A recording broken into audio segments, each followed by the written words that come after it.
Hello and welcome to the show. On today's silly car build, I've got the Toyota Supra. Quite a few people, again, have wanted me to build one of these. So, here it is.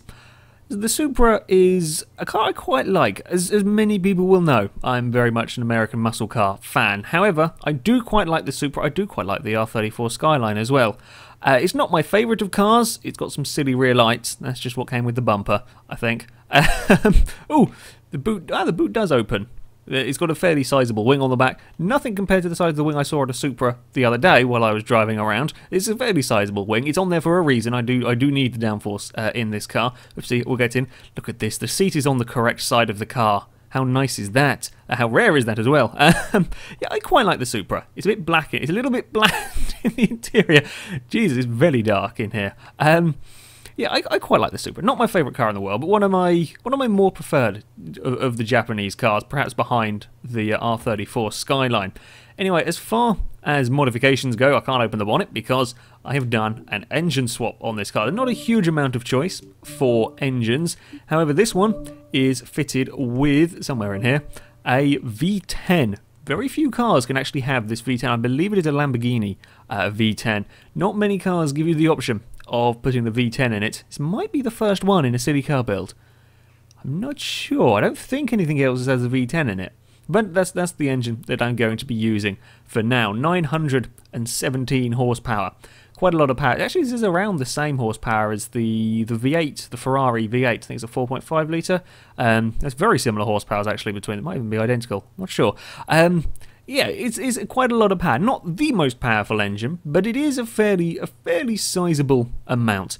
Weight-wise, it's a little bit lighter than the Mustang. 2,800 pounds. Actually, a pretty good weight on this car, if I'm honest. That kind of weight is enough to kind of stop it being too twitchy, but not so much that you have problems under braking. Aspiration-wise, it is a twin turbocharged engine to get as much horsepower out of it as possible. The supercharger, when upgraded, just doesn't give as much horsepower. So I've gone for the twin turbo. Other things, it's a fairly, yeah, nothing massively exciting about this car. If I'm honest, the body kit is slightly silly on it. I put the body kit on it because it reduces drag. So that's why it's there. It does. I agree. It does look a little bit odd. I find it amusing though. So it's staying like that. The side skirts are lower than everything else. Oh well. Anyway, it is time to take the Supra out for a test. As per usual with my silly car builds, we shall go to the Sebring Club Circuit, where I have 4 laps to beat the time set by a V8 supercar. The V8 time was a 1 minute 8.1. Now the PI of the Supra is a little bit higher. In fact, actually this is quite similar in PI to the Mustang we had out last time. Mustang went very, very quickly. The question is, can the Supra deal with the power through the corners? Will it be nice to drive through the corners? Of course, a V8 supercar has plenty of grip. It is a racing vehicle after all. This, even with its race tyres and maximum width race tyres, I'm not so sure. But we shall find out. If it can hold on through the corners, it stands a decent chance. It has got plenty of power. And that's a very good start from the Supra there. I booted it off the start line and there was not very much wheel spin. That's loads of traction in 3rd gear. That's quite impressive actually. Well done, Supra. I am impressed with that. Can we be flat through here? Holy crap, we can be! I've built a good car! Accidentally! Gee. That's a first, I think. That is absolutely flat through that corner. Oh dear, okay, we got a little bit carried away through there. But that is, yeah, I think this is the first car that's done that. Maybe the Lotus did. I don't even think the Lotus did. Okay, we've got grip-ish. I mean, it's still very easy to get this car to spin the wheels up. It's got a lot of horsepower out of these slow corners. Missed that corner a little bit there. But it's, oh god, there is remarkable, for this much power, there is remarkable traction. Didn't expect that. I thought it'd be a little bit more difficult to drive. Coming onto the start-finish line straight-ish bit. Are we flat through here? Oh, the back end is coming out a little bit, but that's very good. It's not actually quite as quick in a straight line up towards the first corner. We've had cars up to sort of 180 miles an hour before braking for turn 1. It's not quite got that speed. However, I can carry it through this corner here and the one coming on to start-finish straight. Look at this! No lifting! Oh, going a little bit wide. I may have just misjudged that corner a small amount. Oh, and I've ballsed it up. Okay. Got a bit carried away. It has so much grip, lots of rear-end grip compared to the previous vehicles. You still have to be careful with it though. Still got to be very careful. It will eventually step out through those fast corners. I had to try and adjust it there. That's why I ended up going off the track. I had to adjust it a little bit. I mean, I'm really being very aggressive on the throttle out of these second gear corners.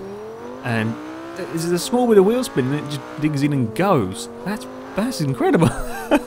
Well, it's taken 2 laps and I'm thoroughly surprised. Well done, Supra. Now again, we're coming on to this start-finish line area. Flat through here. Didn't even get it a tiny bit sideways that time round. On the brakes, how are we stopping? We're not too bad at getting slowed down. It does, like, I'm not going anywhere near as fast as some of the cars I've had down there before, and I'm braking at roughly the same point, so it's not quite as good, perhaps, under braking, but I don't care, because look at that. Didn't lift, didn't fall off the track. I've got to remember to brake earlier there, though, because I'm actually carrying a lot more speed into that corner than normal. I think the fastest car we've ever had here was the Lotus Elite. It did a 1:60. This might go quicker if I don't fall off the ride. It's not got the same incredible acceleration out of the corners as the Elite. It's not as... Actually, it's about the same power, but of course it's a lot heavier. Probably 1,000 pounds heavier than the Elite. But it's such an easy car to drive. This is a 900 horsepower Supra that is besides perhaps the Celine that I had, this is definitely the easiest of the silly car builds. Look at this! We've got no problems here, absolutely. There's no problem. This track does not flummox. It's gone miles quicker than everything else we've had here. 1:05.2. That is very fast around here. And it's just not doing anything silly. Now we've got the tyres warmed up, I can throw it around even more. The back end will eventually let go. If you push it, the back end will just give up, eventually. But you have to be really pushing it, and to be fair, most rear-wheel drive cars, unless you spend an awful long time tuning it, that's going to happen anyway. We're putting 900 horsepower through here, and this is dealing with everything I'm throwing at it. It's remarkably easy. This isn't a silly car, this is sort of sensible. Very sensible. If I took a few parts out, I could probably make this a decent S-Class car without any... This is incredible. Well done, Toyota. You have completely surprised me on that one. It's that is not what I expected at all from this car. Wow. Well, there we go. The Toyota Supra is by far the quickest car we've had around here. It goes quicker than the Lotus. A 1:05.2 around Sebring. Much quicker than everything else. Actually, that is an incredibly good car. Was not expecting that from the Supra. Not at all. That's really very, very good. I'm going to have to retitle this video to Not Silly Car Build. That's a really very easy car to drive. Yeah, it'll slide around when you really push it like a moron. But I'm speechless. This car is amazingly good. Well, now it's time to find out how quick it goes in a straight line, I think. As I said, it's not the most powerful of cars we've had. 917 horsepower. Aerodynamic-wise, perhaps not quite as sleek as some of the vehicles. I've been underestimating the top speeds of these, so I'm going to go for 235. 235 sounds about right, I reckon, if we dump off the aero parts. Because, yeah, it's not got the over 1,000 horsepower. But let's have a look. Tune car, it reckons 230. Oh, we're waiting 236. Okay, whoopsie, that's damping. Don't want to do that. Go back. I don't want to fiddle with that at the moment. We'll dump off all of this, and then we might have to fiddle with the gear ratios.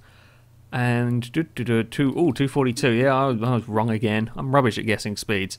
Do we want to go more this way, or do we have to bring it back? Let's find out, shall we? 244. Any more? Any more out of the Supra? 240. Nah, 244 is about all we're going to get from the car. I mean, it didn't feel particularly quick in a straight. It wasn't particularly quick in a straight line, if I'm honest. It was only doing about 160 into that turn one. But the fact that I could carry so much speed through the rest of the corners made up for the fact that it isn't actually the quickest, the particularly quick accelerating, and the fact that I could boot it out of a corner and have absolutely no problems. And I mean, this drives almost like a four-wheel drive car. I'm now beginning to... It certainly isn't a four-wheel drive car. You watch me do a donut with it at the end of that thing. But I can put this much power down out of a corner, out of any of the lower speed corners, boot it, and it will sort itself out. That's remarkable. Well, time to see what you do at Le Mans. Supra, will it be good through the first few? I can't imagine this will have many problems with the corner at the end of the straight. I mean, if the Mustang took it and didn't go wrong. Unless if it has a problem, it'll be my fault. I would have taken a funny line or hit a bump wrong, I would imagine anyway.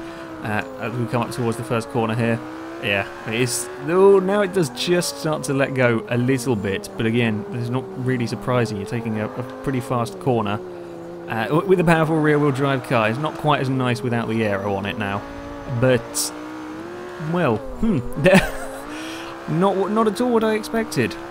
From this car, and get around these couple of next corners, and then we got to fight onto the straight, and luckily the bumps have been kinder, or it's either that or I've got the hang of these bumps now as to what I'm doing. We want to go through here and then be careful out here. I hate that bit. This is horrible with its tarmac. Very easy to have a silly crash over there. Now we go. It's 244 miles an hour to reach. It's not that quick getting to it though. I mean, the Elise was doing 200, probably about 230 by this point, and the Supra's just cracked 200. It might get there eventually. It's going to take its time about it. We could run out of straight here. This is the longest straight I have to test cars in on Forza, and a few cars have been running out of straight line speed, or running out of straight, sorry, before reaching their top speeds. 235. Ooh, these are going to be very ambitious if we're going to get to the... We might get the 240 mark. I don't think we'll get the 244. Come on, Supra. 240 miles an hour, please. There we go. Thank you for that. We're now going to take a corner. Over the bumps, we're okay. In corner, oh, we got some nasty bumps on there. Did have to just brush the wall. I couldn't turn in because the car was bumping around a lot more than I expected in the middle of that corner. Oh, please stop, please stop, please stop, please stop, please stop, please stop. There we go. Just about. Okay, it hit some really awkward bumps there, which I haven't had a problem with those bumps before. I don't know what happened. It just started hitting them and it just wouldn't turn. It's that the side skirts are too low. That's what it is. I'm going to blame it on that. Yeah, wow. The Supra is a very, very good car. Only downside is the brakes are perhaps not quite as sharp as I would ideally like. It does take a little bit longer to get stopped than I expected, considering it's not massively heavy and it's not that fast in a straight line in comparison to what we've been running, and it still does take a bit longer to get it stopped. But having said that, it's gone a second quicker than the Elise, and far quicker than a V8 supercar. It's very good through the corners. It's really not that difficult to drive, provided you're a little bit careful on the brakes, and apparently on the bumps as well. Didn't like them. Then yeah, this is a really quite remarkable car. Well, there we go. That is it for this silly car build. So thank you very much for watching, and until next time, a goodbye.